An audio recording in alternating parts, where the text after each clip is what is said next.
What's going on, you guys? It's your boy Cozy, trying something a little different on the channel today.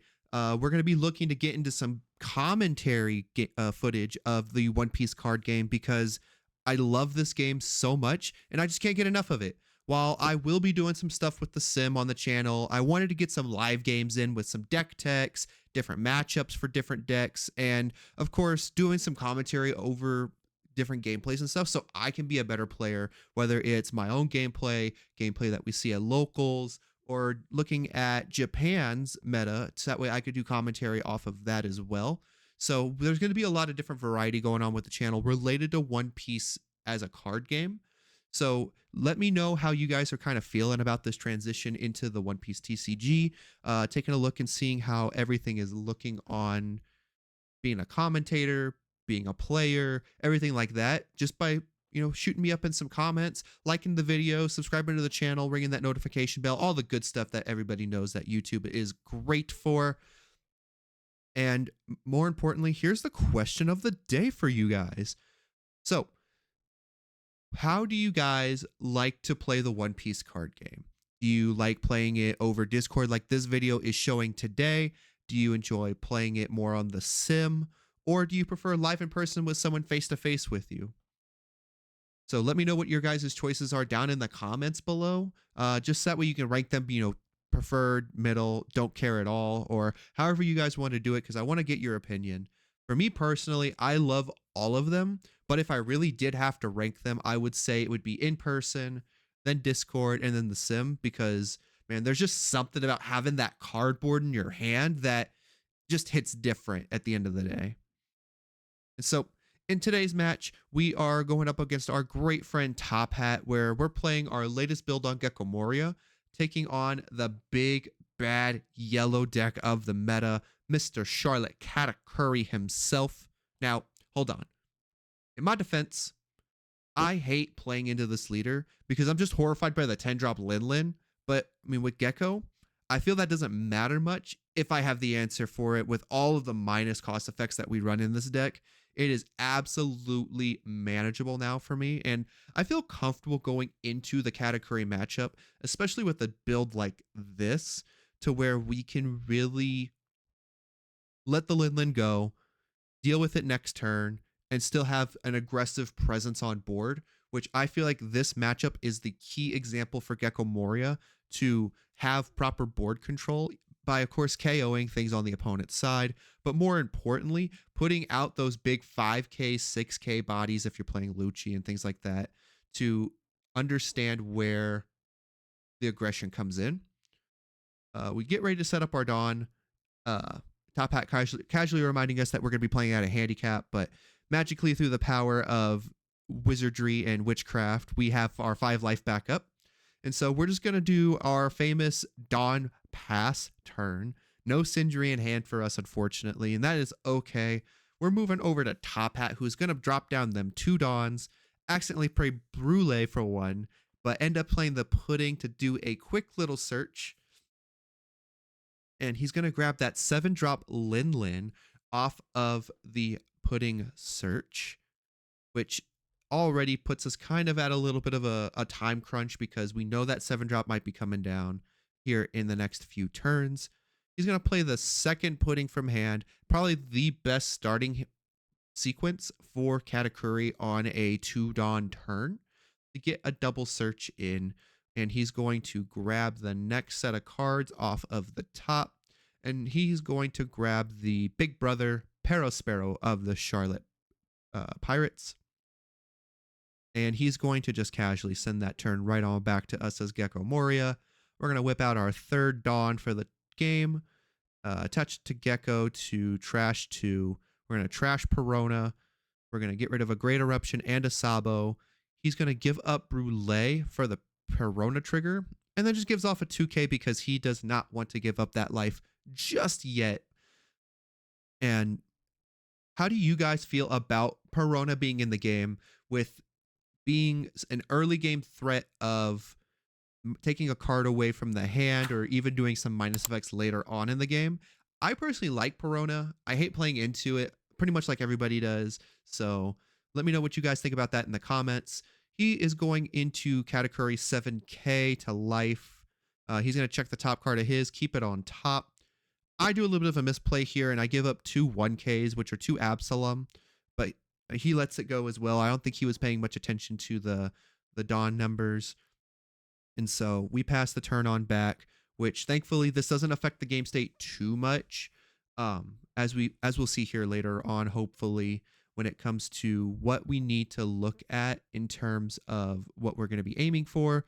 We're going to be swinging 6 to the leader. We're going to trash the Hina to get rid of another Great Eruption and a Helmeppo, which we're going to grab the Absalom from our trash that we accidentally misplayed, putting back the 2 Great Eruptions to pop a Pudding, which, I mean, instead of discarding the Hina, we would have discarded an Absalom to do the same play. So at least it doesn't affect the board state that way. And then just 7k life with the Perona. Top Hat did take that life from the Gecko swing with no trigger. And now he is going to contemplate what he wants to do. He's going to take that second life, trigger the Sanji off of the life play, and he's going to discard what looks like a cracker to get the blocker out on board. And we are just going to pass the turn on back, it looks like, to our Katakuri player. And we do. So we're moving on to turn numero 4, or turn number 3, I'm sorry, where the Katakuri player is going to be on 6 Dawn. And now comes the hard part. It's the turn before Lin comes, so we're just going to be probably preparing our life manipulation. That would probably be the best play. He goes 7k to leader, checks the top card of his life, keeps it, and we're just going to take it, no trigger. So we're sitting at 4. We still have the life lead. He still has 5 Dawn to play with. He's going to play Onami, giving the banish to the Pero Sparrow, and going 8k to life with banish. Nasty play. We end up trashing the Sindri off of the life, and he's just going to pass it on back because that's pretty much all you do when you have 6 Dawn and spend all 6 of it. He is going to be checking what we trashed here in just a second as well, if I remember right from talking to him over the play. Yeah. So show him the trash. He wants to see what we trashed off the banish, which was the Sindri. And then we move on to turn number 4, our 7 Dawn turn.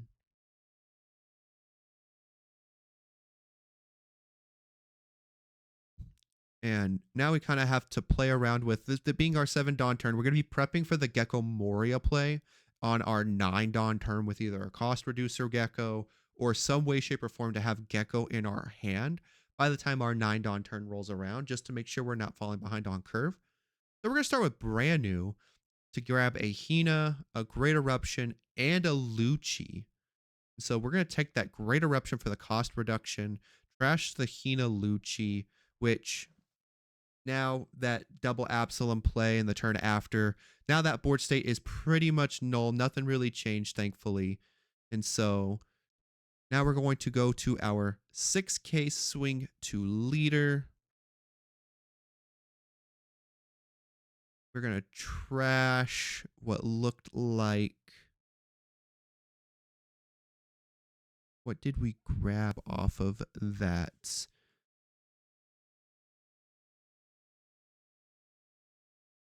So taking a look, we trashed the Hogback. We got Sabo Borsellino off of the trash discard. We grab another Absalom to KO the Pudding, putting back the Sindri and the Sabo. And he is going to counter with that 2k. We swing 6 with Perona. He takes that life with no trigger. And then Absalom comes in with another 6k swing. He's going to use that Sanji blocker to make sure that his life does not go too far down. And we're just going to pass the turn back from there. Clean that board up a little bit because I am a stickler for having a dirty board. And all the cards have to be facing the same way. It's just a thing that I have to have.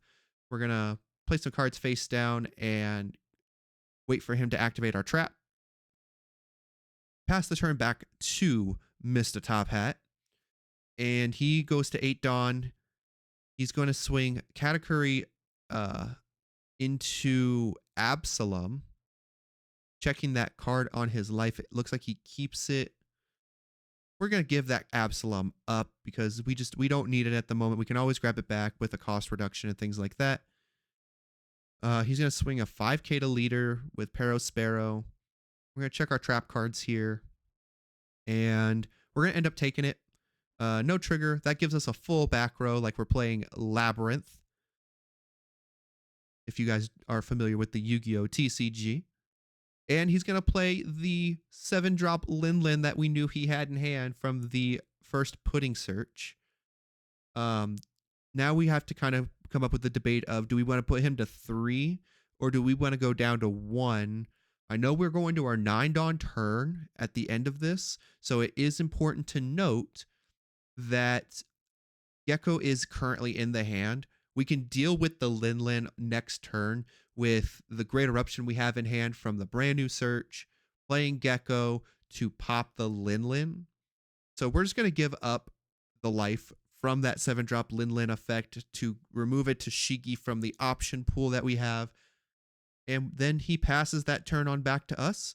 We go to our 9 Dawn turn. And so we're going to use 1 for that Great Eruption, draw our card, -2 on the Linlin. With the Linlin now being a 5 cost, the best play would probably be a cost reducer, so probably Helmeppo. And then we will be looking into probably a popper, whether it is the Absalom or the Lucci. We go ahead and play our Gecko Moria to grab. What are we grabbing here? We're going to grab Helmeppo. Yep. Just double checking it's a -3. So -3 to that Linlin, bringing her down to a 2 cost. We're going to trash the brand new for an Absalom to pop the Linlin. We're going to put back a Hina and a Great Eruption back to our trash, from our trash to the bottom of our deck. And then we will go with our leader swinging 5k to the either life. I believe we went to life here. No, we went to the Pero Sparrow. So he's going to use that Pero Sparrow search effect to see if he can find an answer for it. It's going to be to the Brule blocker. Interesting. And then we swing 5k to life with the Perona. He's going to counter out with a Brule, possibly the one that he grabbed off the Pero Sparrow search. Another 5k to life with the Absalom. He takes that life with no trigger and just passes the turn right on back to Top Hat, who is at that mythical 10 Dawn turn, which means we could be seeing a Linlin hit the board and have a huge play swing and a huge change in momentum and tempo for the Katakuri player. But we will wait and see to determine what is going to happen. If we do see any Dawn attachments, we can be safe to know that the Linlin is not in hand. But if we do see all 10 Dawn go sideways, we are losing that last life card we have to trash. But, ooh, it looks like he is going to be attaching. He attaches Dawn to Katakuri, swinging into life here. We're going to check our traps again, just to make sure we don't have like a Torrential or a Magic Cylinder. A Magic Cylinder would be fantastic here to see. But we're going to take it. No trigger. That brings us to 6 cards in hand. And he's just going to play another 8-drop, or his first 8-drop Katakuri. He's going to play another Katakuri to board, so he now has twinsies. Puts the Onami back to the top of his life, which now puts me kind of in a pressure of, if I swing with a character, he takes it. I'm losing a 5k body on board. So I will be losing 1 attack out of the possible 5 swings that I have. So we kind of just have to map this out now, do some algorithms and trigonometry using the Pythagorean theorem to make sure that we can secure a win. We do have 5 swings on board currently.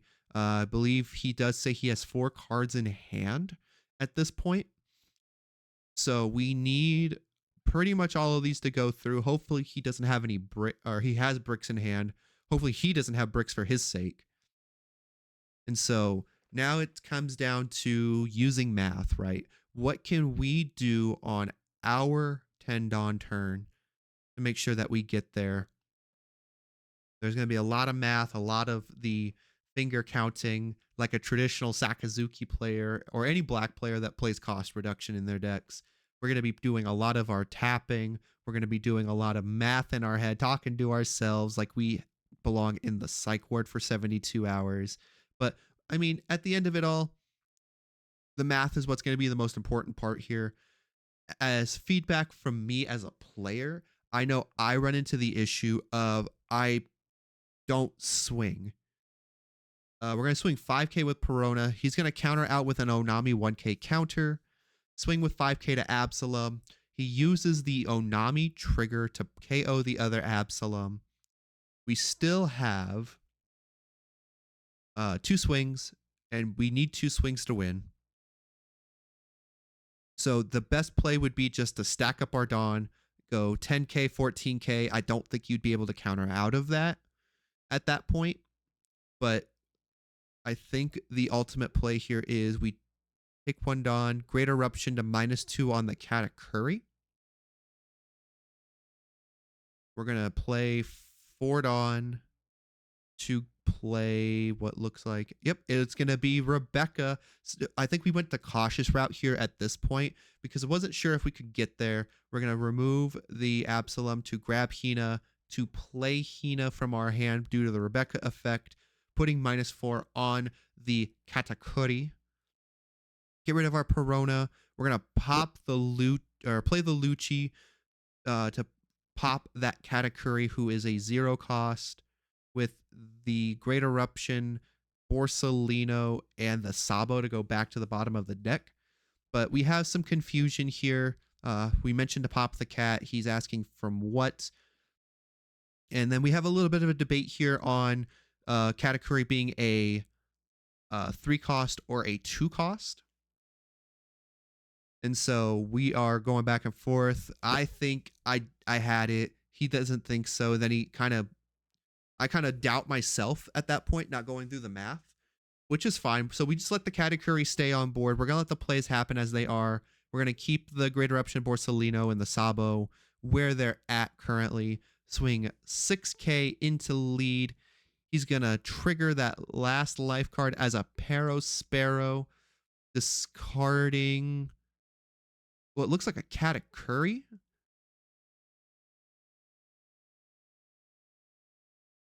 And then we are going to swing the 9k Gecko Moria into leader, and he is going to call it GG, bricks in hand. So Gecko Moria coming in at the last minute to secure a win against the big bad Katakuri, the yellow leader of the meta.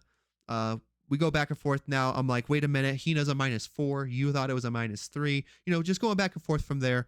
But overall, very solid gameplay. Loved every bit of this. And yeah, we're going to be doing more commentaries on the channel more often than not. So if you enjoyed this style of video, please let me know down in the comments. But more importantly, make sure you like the video, subscribe to the channel, and ring that notification bell for more videos like this coming to the channel soon. And I will catch you guys in the next one. Peace and love, y'all.